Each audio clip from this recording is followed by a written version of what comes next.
Now Metal2 will present approximately the same features, except that the highlight management is completely different, but the other principles remain the same.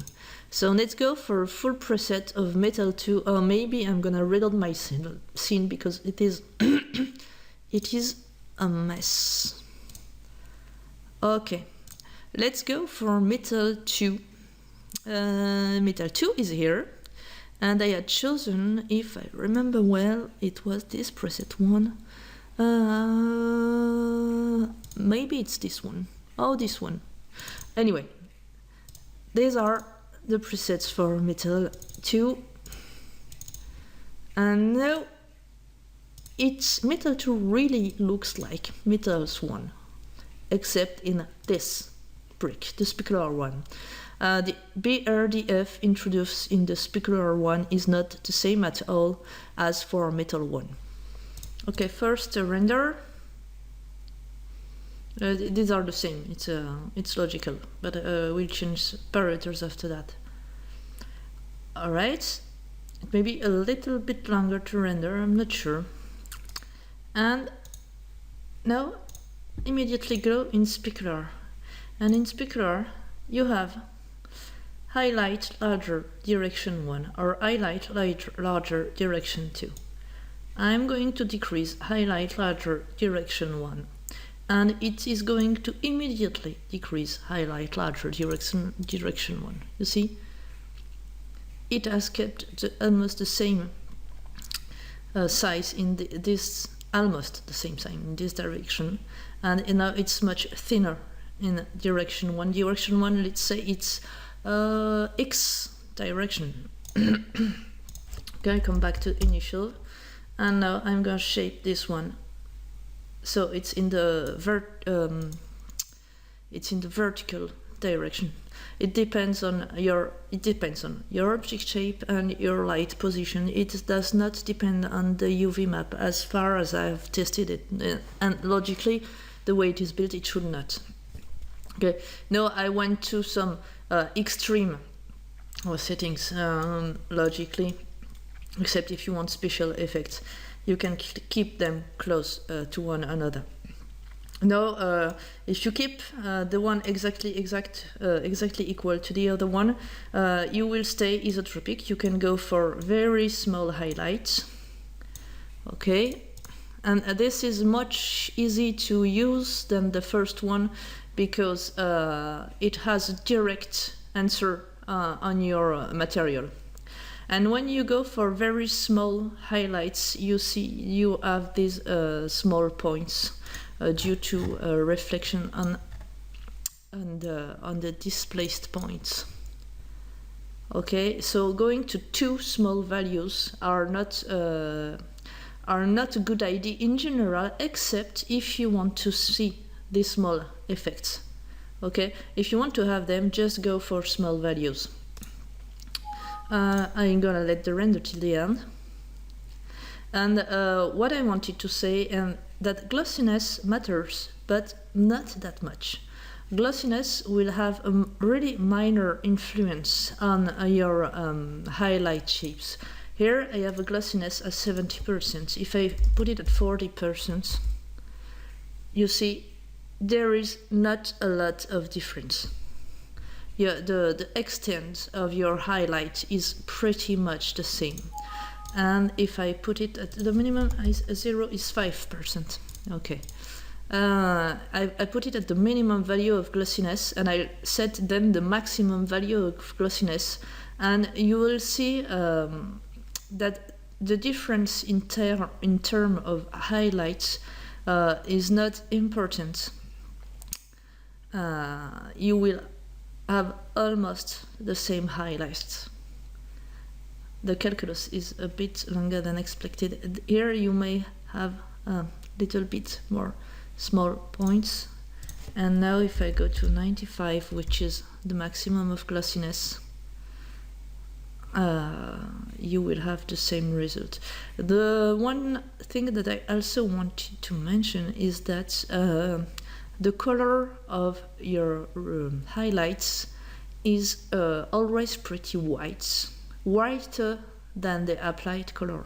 So if you want to colorize your highlights, you always have to go for more saturated colors here than the one you are expecting to have on the screen. Okay, let's go for a render editor and compare the two last renders. So with toggle, okay, so you see you have here which one is which one? I think you have here minimum glossiness and you have here maximum glossiness.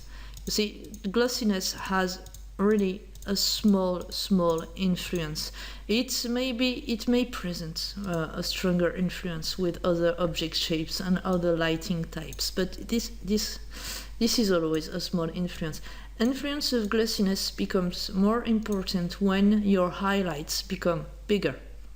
Here I go for, these are pretty big highlights, and I'm going to reduce the specular strength because there is going to be a lot of energy in the highlights. Okay, oh, maybe I couldn't, I was not forced to decrease it that much. Okay, let's keep that 25%. Okay, my highlights are much bigger. The energy is much more reparted, spread, distributed on the surface. And this times it's gonna be a bit more dependent on glossiness, and the larger the highlights, the more dependent on glossiness it will present. Let's go for the minimum glossiness and then for the maximum one. And this time you will see that the difference is a bit more visible, but globally glossiness, if you want, you just put a medium value and you don't touch it anymore. Then this metal becomes easier to use than the first metal in terms of highlight shaping, yet I find it a little bit more difficult in order to manage the global reflection around it. That's the only drawback that I would mention for it.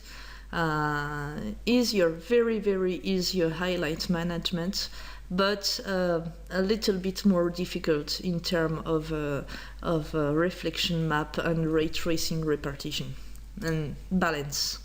Let's compare now what happened with the two glossiness values, 51 and 52.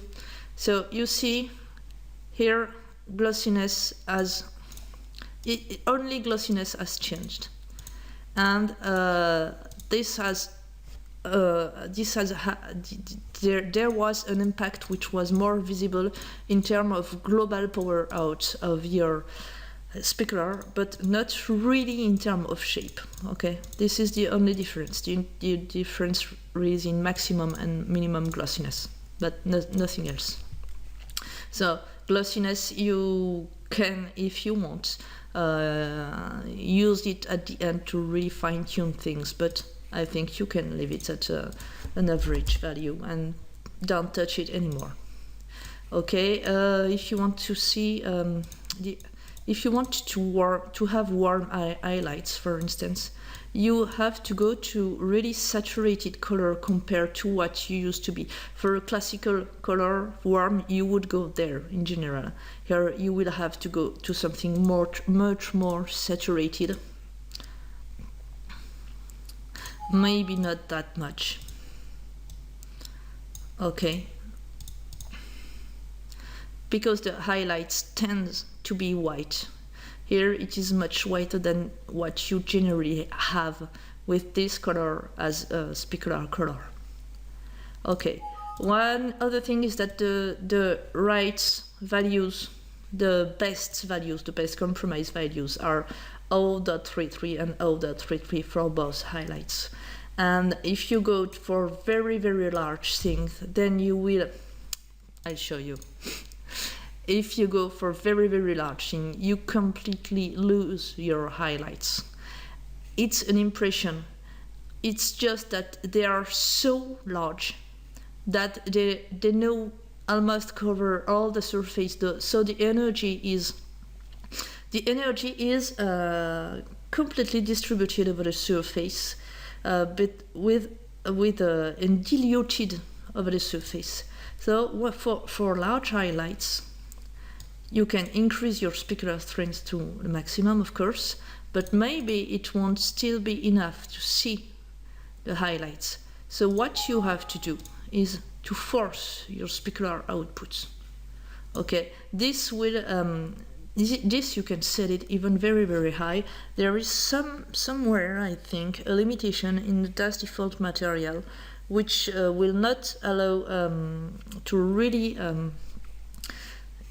really show this increase of parameter. So this overrides the material, the DAS default material brick, and allow you to go for strong highlights. So I have very large highlights, and now I'm going to force my specular outputs for these large highlights. And this is still not enough. And I'm going to okay, let's go immediately to the maximum. Okay, now the highlights are forced, and now we see really well the shape of the highlight. The highlights cover whole the surface. Okay, they completely dilute. They are diluted on the surface. Why more light on the top? Because my lights are oriented from the top. So now that I have an idea of where the highlights are situated, I'm going to go for something smaller anyway and render it again. And now you see this is the highlight for the light 1, this is for the light 2, the light 3 and the light 4, and you can almost have a corona around it. So I think the maximum you have to go for an isotropic behavior, the maximum you have to know is 0.45 and 0.4, I would say almost 42 actually, 0.42, yeah. This is the advised maximum value, and now, of course, now this is too strong. Or maybe just one, maybe it could be just 0, I don't know. One is still too much. For these values, you shouldn't have to increase that much the highlights. Okay, here we have something better, and yeah, now you have the direct shape of your highlights this way. Why 0.6? Because you can tell me why you limit at 0.6. It's because you can this way go with anisotropy on one direction, keeping a pretty large highlight globally. Okay, if I had set the limit at 0.42, okay, I couldn't have kept large highlights and simultaneously strong anisotropy. So if I do something like this, I'll probably have to increase this too. Okay, now you keep large highlights. Okay, the size of it is pretty large globally, and you have anisotropy.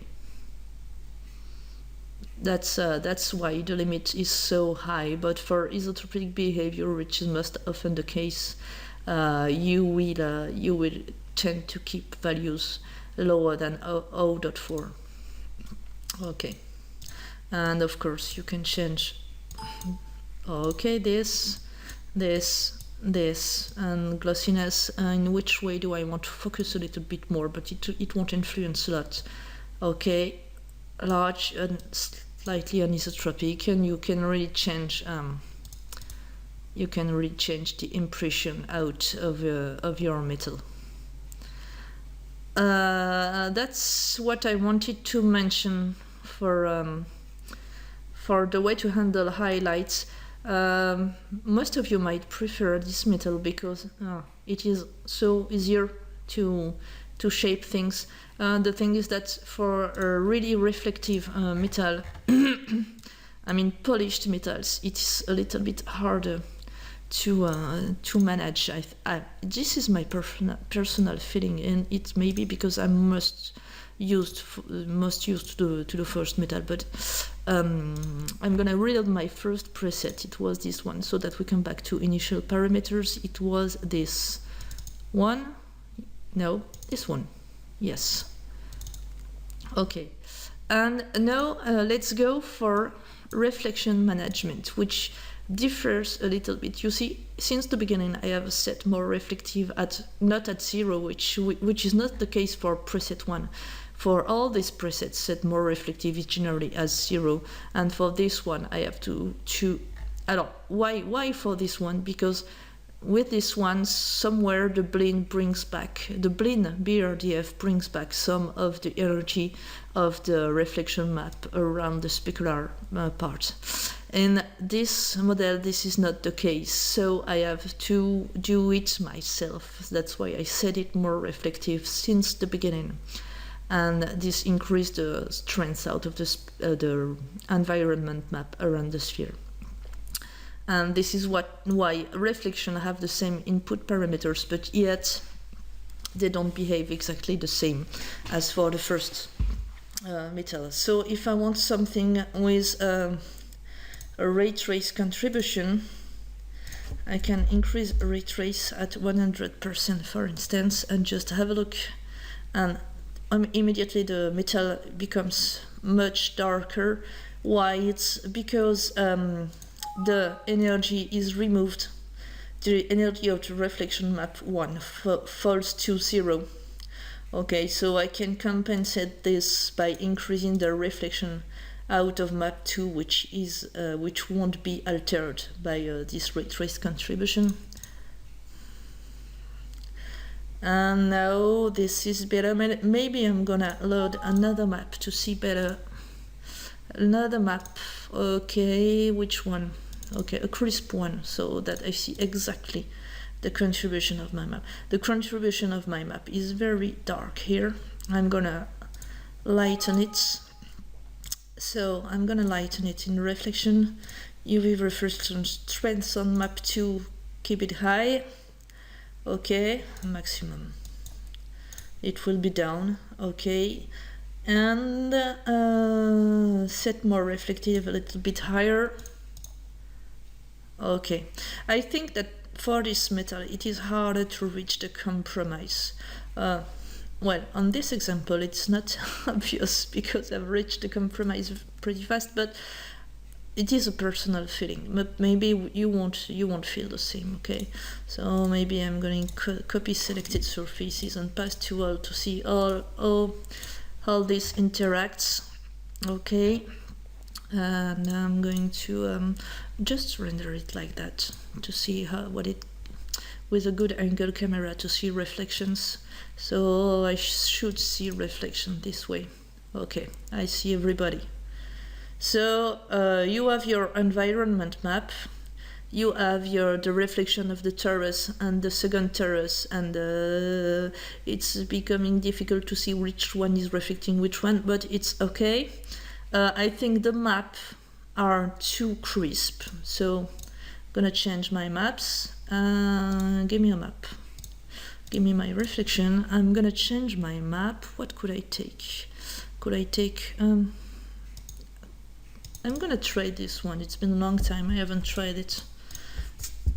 I'm gonna try this one. This is a pretty black and white. You won't have color information on it. Okay, so you see it's adding some fake-like variations around it, or I fear this one may be too strong. Yeah, this one is really too strong, but could allow me to decrease the map strength. If I decrease the map strength on this one, what matters now is map 2, because map 1 is switched off because of ray tracing. Still too strong. A fake reflection map 2, darker to decrease the contrast of it, and less strong. And render again. Okay, we are going just to decrease the contrast.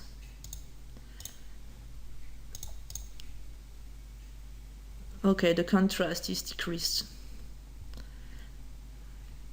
But this is not my favorite one. I prefer the environments. I don't know, maybe I could try this one. And then re-erase a little bit everything. Okay, you see, here you have the sky and here you have the ground. It's what's important in the environment map. I added this one because people tend to like this kind of fractal things. But I think what's important in an environment map is to have a sky and a ground. And if you're in the room, it's to have a roof, a ceiling and a floor. For instance, I load this one. And you have, maybe I should increase the strength of a map. Or take directly the crisp one to see it. You have the walls, the ceiling, and the floor. Okay. What could I mention then? Come back to my favorite, this one. Displacements will have a major influence in terms of render. I'm going to take one of my last ones, this one, for instance. I'm taking this displacement map for everybody. I think we see it in material-related displacement. Okay, these are just scratches. Distributed scratches.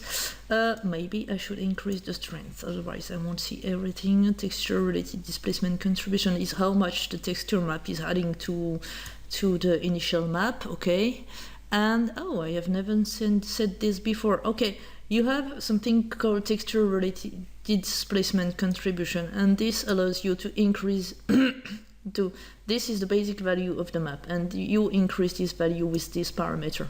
Okay, and but I haven't told it before because generally playing with this setting is just enough. So I render with a strong displacement. Here it is not obvious. Yes, we see the little scratches. I think the distribution of the defects are not the right one to show you what I want to show you. I want a very harsh distribution. Okay, this one is very, very rough and noisy and strong and even stronger.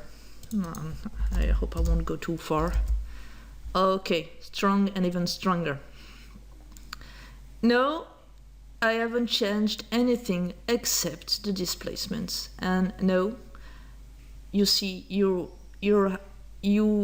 have always the same maps and the same ray trace contributions, but since you are very rough, your images, your reflections are broken by the roughness. This is why in reflection mirror metals, as I told in the initial presentation, you can test rapidly very different contribution strengths. If I set everybody to 0 and render, this is totally polished, flat. There is just the surface base and no deformation on it, and this is very reflective. I'm gonna take my very visible map to be sure that we see every contribution. Okay, this is with no displacement at all. I mean, there are the maps, but there are nothing else than the map. No strength. All strengths are 0. Now, in my mirror metals, I go for a 100% displacement for everybody, bump and so on. And now you're breaking completely the images you have. So this is the displacement will help you to produce the very, very small highlights, and I can increase them eventually via force specular outputs.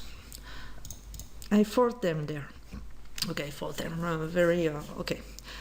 This roughness parameters will give you the small highlights contribution, helping you, it's maybe too much, to recognize that it is a metal you know, because only metal will reflect the light with these shiny dots when there is roughness. It's a special way to reflect light. I'm a bit too much, okay, I'm over-exaggerated here. But this will then break your images. And this is not really a problem, because you have a choice. Either your metal is polished, and in this case it is reflecting its environment, or your metal is rough, okay, and then it is presenting all these small highlights and has low image reflection contributions. So in theory this should not be a big problem. This is a problem for, let's say, a mix of rough and polished metal. So what we have to do here is 100% is too much. Let's go for 40% and render. And now this is already better regarding reflections. We have better views of slightly better views of the reflected props. So this is still too much, and in general it's 10 or 20 if you want to have all the effects contributions. I mean the small highlights and the reflected maps, then it's somewhere between 20 and 40 or 10 and 20 depending. Okay, here you still have a bit your small highlights, okay, and outside on the displacement, and you still see a little bit your maps, and you see your reflections. So everything will be a matter of compromise in terms of strength. So let's put this one at 25. Let's put this one at 10. Put this one at 0. I don't think it is important, and increase that. So I have very strong large highlights, and I have those little dots you see here, okay? These little dots which helps the brain, these little strays which help the brain believe it's a metal, but here, okay, I recognize that your specular output is too strong. Okay, this one is maybe better. Well, that's it. Remember that once you have set up, everything is a matter of balance between specular displacements and reflections and type of reflections. And this is why I make this tutorial is because it's important to understand which parameters influence what. Displacement will create your small highlights, but displacements will break your images. Specular will create the large highlights, and the larger the highlights, the more the impression you will have to have a rough metals, whether you choose metal 1 and metal 2. And reflection, whether it's mapped or ray trace, will give you the impression to have a more polished metal. And well, that's all. Try to find the right balance, and when the right balance is reached, try to see if you are pretty energy conservative regarding your scene or not, if you don't have too much power globally or too much power in one of the elements. Okay, what could I add for metal 2? Maybe we can change the colors randomly to see the effect of it. Okay, so you can, no, just when you find the right shade, double click different colors as base, and why not a blue reflection? Okay, so I have chosen here a warm base and a blue reflection. And the blue reflection, I can check, it is blue, but it is not, it is pretty white for blue, okay? So that's what I wanted to say by the specular colors appear on the render less saturated than in the settings. Okay, it is already better, but I may have to saturate them, saturate them a lot to have this bluish impression. Okay, now this time it's too much. Saturation here.